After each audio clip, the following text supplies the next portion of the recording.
Hi అండి. Time ఇప్పుడు 9:38 అయిపోతుంది. మా వారు ఇప్పుడు ఎగ్ ఫ్రై చేయమంటున్నారు. మార్నింగ్ మునక్కాయ కర్రీ ఉంది, కానీ అది వద్దంట. ఇప్పుడు ఎగ్ ఫ్రై చేయాల్సిందేనంట. మా భర్తడు నేను ఫోన్ తీసేసుకున్నానని వాడైతే ఒకటే ఏడుస్తున్నాడు, ఫోన్ ఇచ్చేయాలి త్వరగా. వీళ్ళేమో IPL మ్యాచ్ పెట్టుకొని చూస్తున్నారు. ఇక మనమైతే ఎగ్ ఫ్రై చేసేద్దాం రండి. రైస్ అయితే కడిగి పెట్టాను, కొంచెమే కదా, నైట్ టైంలో గ్యాస్ పైన వండుతాను. ఇక మార్నింగ్ అయితే రైస్ కుక్కర్లో వేసేస్తాను. 5 ఎగ్స్ అయితే తీసుకొచ్చారు. ఫస్ట్ ఏమో కర్రీ వండమన్నారు, తర్వాత ఏమో కర్రీ ఏం వండుతావులే, ఈ టైంలో ఫ్రై చేసేసి త్వరగా అయిపోతుంది అని అయితే అన్నారు. ముందుగా కడాయి పెట్టుకొని అందులోకి తగినంత ఆయిల్ అయితే వేసుకోవాలి. ఆయిల్ కాస్త హీట్ అయిన తర్వాత కాస్తంత జీలకర్ర, ఆవాలు కూడా వేసుకోవాలి. ఎగ్ ఫ్రై అనేది నేను ఎప్పుడు ఒకేలాగా చేయను, సమయాన్ని బట్టి మారుతూ ఉంటుంది.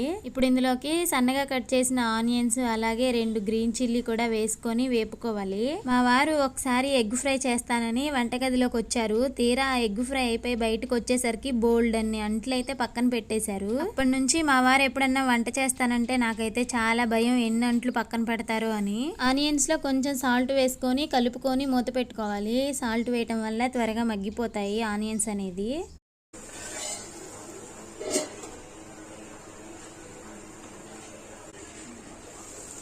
4-5 నిమిషాల తర్వాత మూత తీసి ఒకసారి కలుపుకొని ఇందులోకి కరివేపాకు పౌడర్ అయితే వేసుకుంటున్నాను. కరివేపాకు అవైలబుల్గా లేదు, అందుకోసమే ఇది వేస్తున్నాను.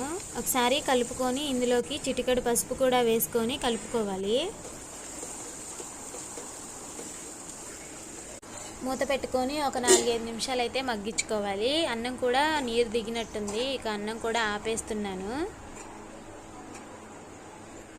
ఇది మార్నింగ్ చేసిన కర్రీ, టమాటాను మునక్కాయ ఇదే ఉంది. కానీ మా వారు వద్దు, నాకు ఎగ్ ఫ్రైయే కావాలని అయితే అన్నారు, అందుకోసమే ఈ ప్రిపరేషన్. ఇప్పుడు 4 నిమిషాల తర్వాత మూత తీసుకొని ఒకసారి కలుపుకోవాలి. నేను 3 ఎగ్స్ అయితే వేస్తున్నాను కొట్టుకొని.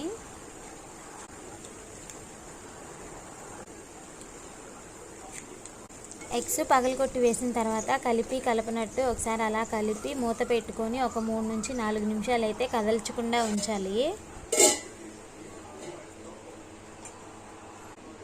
4 నిమిషాల తర్వాత మూత తీసుకొని బాగా కలుపుకోవాలి.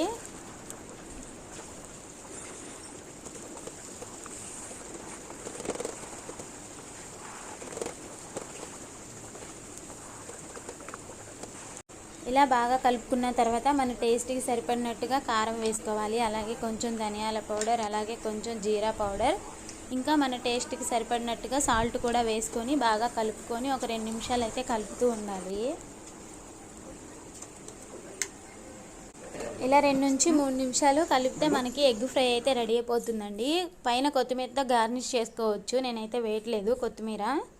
మా బాబుకి 7:38 ఆ టైంలోనే పెట్టేస్తాను డైలీ. ఈరోజు కూడా అదే టైంలో పెట్టాను. ఈరోజు అయితే పెరుగన్నం పెట్టాను, తిన్నాడు.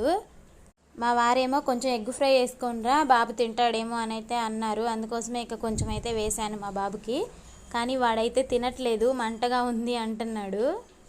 మా వారు మ్యాంగోస్ తీసుకొస్తే అవైతే కట్ చేసి ఇచ్చాను, 2 ముక్కలు అయితే తిన్నాడు. ఇక ఎగ్ ఫ్రై అయితే అసలు ముట్టుకోలేదు.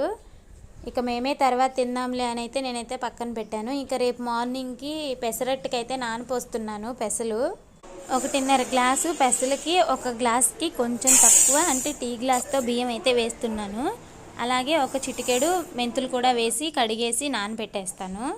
ఇక మార్నింగ్ మిక్సీ పట్టుకొని ఇక పెసరట్లు వేసుకోవటమే.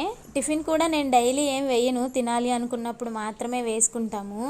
ఒక పక్క టిఫిన్, ఒక పక్క రైస్, కర్రీ, ఇవంతా అవే పనులు కాదు మా బాబుతో. ఇక 2-3 సార్లు శుభ్రంగా కడుక్కొని వాటర్ పోసుకొని అయితే ఇంకా పక్కన పెట్టేశాను. పెసరట్లు పిండి పులిస్తే అంత టేస్ట్గా ఉండదు, అందుకే నైట్ నానపెట్టుకొని మార్నింగ్ వేసుకుంటేనే బాగుంటుంది. ఇక మేము కూడా స్నానాలు గట్రా చేసేసి ఇక మేము కూడా తింటున్నాము, నేను మా హస్బెండ్. మా వారు 2 ముద్దలు తిన్న తర్వాత కర్రీ అయితే చాలా బాగుంది, కానీ నేను చేస్తే ఇంకా బాగుండేదే అని అయితే అంటున్నారు. మా బాబు అయితే పడుకున్నాడు. మేము కర్రీతో తిని పెరుగన్నం తిందాం అనుకునే లోపే లేచాడు. ఇక లేచి అయితే ఆడుతున్నాడు కాసేపు.